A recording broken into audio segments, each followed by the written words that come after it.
At midnight on Tuesday, businesses in Scotland were legally required to sign up to the SNP Greens deposit return scheme. Thousands of producers rightly decided not to because the scheme is an absolute shambles. Lorna Slater, the Minister in charge, said just 664 businesses had registered, but refused 6 times in this chamber yesterday to say how many should have signed up. So will the First Minister give us that answer now?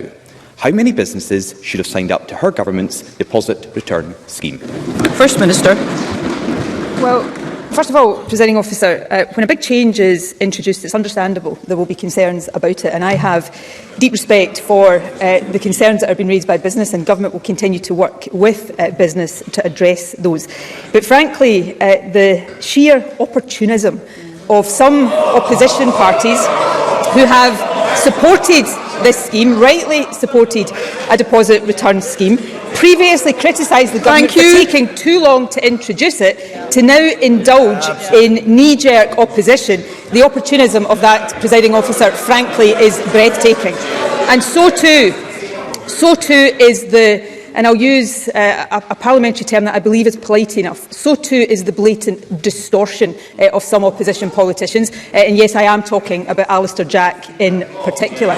But coming back to the point, and this is an important point, the number of companies in the drinks industry inevitably changes over time, and at the outset of introducing this scheme, it was estimated that there were around 4,500 companies. However, significantly less than that will have to register, because once groups of companies registering under one registration are identified, the estimated number of individual producers, importers, will be below 2,000. But that's not actually the most relevant statistic. The most relevant statistic is the share of the market, the percentage of products that are included.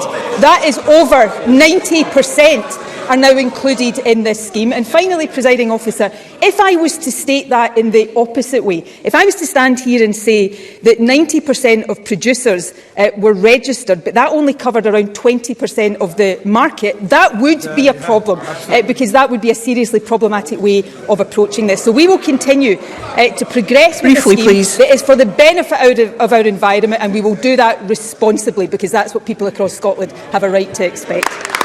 Douglas Ross. First Minister, when you're in a hole, stop digging. Surely you or your many, many officials watched Lorna Slater absolutely unable to answer a basic question yesterday, but one that is so important. We need to know how many businesses, producers, the First Minister's government expected to sign up to a scheme when we know only 664 did by the deadline. It's a very simple number that either the First Minister knows and is refusing to tell this chamber, or the First Minister does not know. And I think this chamber deserves an answer. And also, the First Minister says she has deep respect for businesses across Scotland. Well, businesses are giving this government a very clear message, loud and clear. Their deposit return scheme is a complete disaster. The Scottish Wholesale Association said it could be a car crash. UK Hospitality Scotland say it is flawed.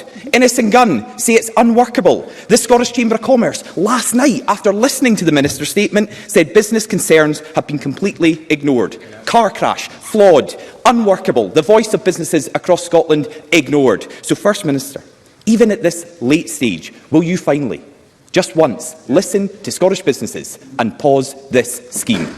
First Minister. Of course, the last time the Government announced a delay to the scheme, necessitated, of course, by the pandemic, Conservatives were amongst the first to criticise the delay. That's what I mean by sheer opportunism and knee-jerk opposition. But that's what we've come to expect from the Conservatives. So we'll continue to act responsibly. But coming back to the central point in Douglas Ross's question, because it is important, and I did give him an answer in my first response. I gave him an answer in my first response, but I also pointed out that I think anybody looking at this rationally would see is that it's the number of bottles, the percentage of the product covered that matters most, because the vast majority of product is actually produced by a relatively small number of producers. And as of yesterday, more than 90% of product, more than 90% of the share of the market is covered.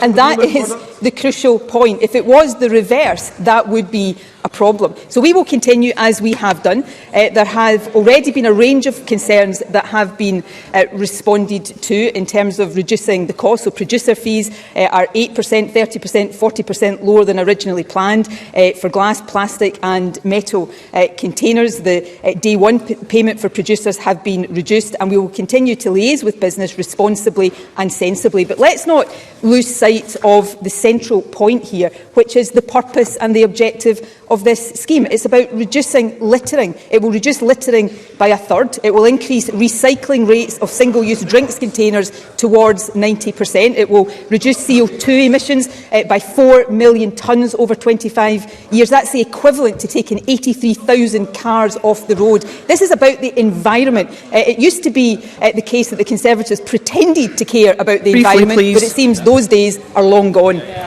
Douglas Ross. Very clear, the First Minister is ignoring Scottish businesses again. But I'm sorry, when she says the opposition and calls to pause the scheme are sheer political opportunism, I'd hate to be the Health Secretary sat next to her. There's going to be some more finger wagging coming in a minute. Because, of course, we know that Humza Yousaf, Ash Regan and Kate Forbes have all said the deposit return scheme should be delayed. Political opportunism from the heart of the Scottish Government. Kate Forbes... For God's sake.